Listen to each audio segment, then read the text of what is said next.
மா மா உனக்கு பொண்ணு தானே வேணும்?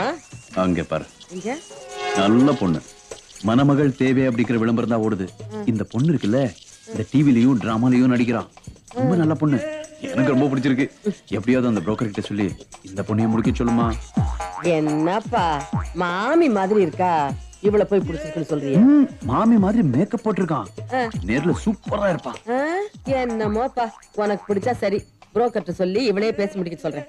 ப்ளீஸ் சொன்னா கேளுங்கம்மா, அந்த பொண்ணை தர மாட்டாங்கம்மா. ஏன் தர மாட்டாங்க? என் பையனுக்கு என்ன குறைச்சல்? நீதான் பேசுற விதமா பேசி அவங்களை சம்மதிக்க வைக்கணும். ரொம்ப குழப்பி இருப்பான் போல இருக்கு. அது ஒண்ணு இல்ல, எப்படி சொல்றது, அந்த பொண்ணோட கேரக்டர் சரியில்லை, அததான் இளமரக்காயா சொல்றேன், நீங்க புரிஞ்சுக்க மாட்டேன்றீங்க. என்ன? அந்த பொண்ணுக்கும் முதலியார் என்ற ஒருத்தருக்கும் லிங்க். அது மட்டும் இல்ல, பாண்டியன் என்ற பையன் கூட ஜாயிண்ட். இது நம்மளுக்கு தேவையா?